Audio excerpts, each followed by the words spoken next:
देखिए यहाँ चार धाम विराजमान हैं। गंगोत्री, यमुनोत्री, केदारनाथ, बद्रीनारायण। नंद बाबा और यशोदा मैया के पहले इष्ट देव नारायण भगवान ही थे। तो ये तो सतयुग के चार धाम हैं और द्वापर में भगवान ने बुलाए थे।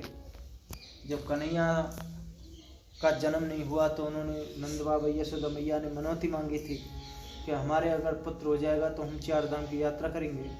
जब कन्हैया का जन्म हो गया, कन्हैया 8 वर्ष के हैगे, तो एक दिन नंद बाबा और यशोदा मैया ब्रज यात्रा की तैयारी कर रहे, भोजन प्रसादी पकवान बना रहे। तो भगवान खेलते हुए आए। उन्होंने पूछा, बाबा कहाँ जा रहे हैं आप?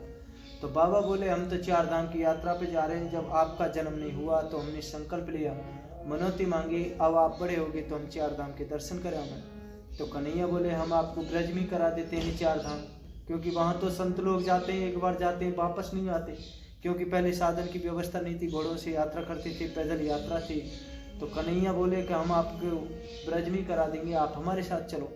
तो नंद बाबा बोले, लाला हमने कभी नहीं सुना ब्रज में अपने भी चार धाम विराजमान हैं।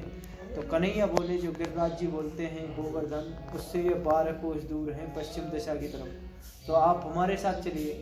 कन्हैया जब ब्रज यात्रा को लेके आए तो चलते चलते रात हो गई। तो पास में एक जगह पड़ती है, उस जगह का नाम है खो।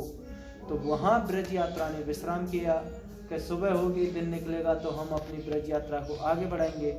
जब रात में ब्रज यात्रा सो गई तो भगवान देव सरोवर पे गए, यहाँ से पास में ही है, लक्ष्मण झूला से आगे है। तो वहाँ एक ऋषि तपस्या करते थे ऋगु नाम के।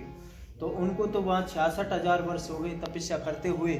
तो भगवान ने देव सरोवर पर जाके आवाज़ लगाई, ऋगु ऋगु। ऋगु ऋषि ने जब तपस्या में से आँख खोली तो देखा सामने भगवान खड़े।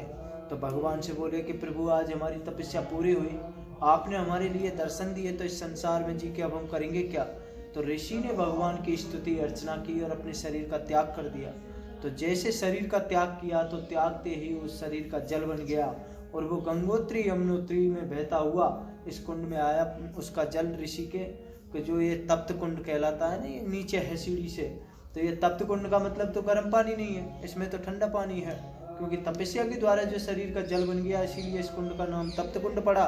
सुबह हुई, दिन निकला तो सारी ब्रज यात्रा जगे। तो ब्रजवासियों ने जब भगवान को ढूंढा तो भगवान वहाँ मिले नहीं, इसीलिए उस जगह का नाम पड़ गया खो, क्योंकि भगवान श्री कृष्ण खोए थे।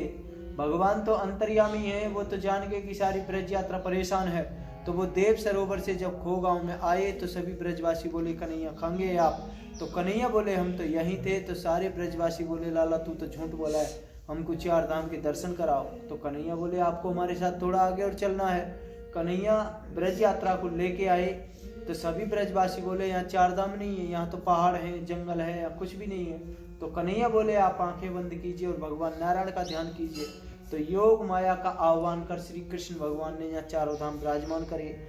जब सभी धाम ब्रज में आ गए तो शंकर भगवान बोले, पार्वती मैया आते जब सभी चले गए देवी तो हम भी चलते हैं। तो वो सेतवंत रामेश्वर से रामेश्वर भगवान नंदी के ऊपर विराजमान होके आए। तो आज भी विराजमान है, क्योंकि ये तो 7 विग्रह हैं और 7 विग्रह संसार में नहीं है। आदि बद्रीनाथ भरतपुर डिस्ट्रिक्ट के अलावा कहीं है नहीं। तो केदारनाथ में नंदी के पीठ के ऊपर शिवलिंग नहीं है और रामेश्वरम में नंदी नहीं है। तो ये तो साक्षात कन्हैया के द्वारा विराजमान है। 14 कोस का तपोवन है, इस तपोवन में चारों धाम ठाकुर जी ने विराजमान करे। तो ये उद्धव जी के जो आप दर्शन कर रहे हैं, खड़े है कि आप वो ले लें फोटो। उद्धव जी के आप दर्शन कर रहे हैं, तो उद्धव जी तो कन्हैया के परम मित्र हैं, ब्रज के सखा है, और भागवत जी लेके ब्रज में भेजे कि आप जाइए ब्रजवासियों को कथा सुनाइए। तो उद्धव जी की तो आज भी भागवत चल रही है। बीच में बैठे हैं बद्री नारायण। तो बद्री बोलते हैं लक्ष्मी मैया को, क्योंकि झाड़ के पेड़ को रूप लेके लक्ष्मी मैया ने और भगवान नारायण की छाया करी।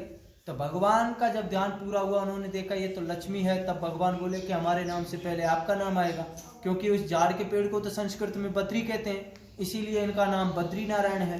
नर भगवान कुंती के बेटा अर्जुन है महाभारत के, उनके पास में आदि गणेश जी महाराज। तो ये तो वो गणेश जी हैं जो भगवान नारायण के अवतार हैं, क्योंकि इनके सीधे हाथ की तरफ सूंड है, राइट हैंड की तरफ। इनके पास में जो बैठी है वो है पार्वती मैया। ये साधारण रूप में नहीं आई ब्रज में, ये अन्नपूर्णा के रूप में आई है। बड़ी शिवलिंग के ऊपर रामेश्वर लिख रहा है, वो रामेश्वर नहीं है, नंदी के ऊपर साक्षात रामेश्वर भगवान के दर्शन है। तो ये तो एक ही शिला में है, उद्धव जी से लेकर नंदी बाबा तक साक्षात दर्शन है ठाकुर जी के द्वारा। कन्हैया के द्वारा स्थापना हुई है, साक्षात स्वयंभू के नाम से है। आदि बद्रीनाथ इसको कहते हैं और बद्रीनाथ उत्तराखंड में के वो जगत गुरु शंकराचार्य जी के द्वारा स्थापित है, ये भगवान कन्हैया के द्वारा स्थापित है। ये 4 धाम की कथा है। बोलो बद्रीनारायण भगवान की जय।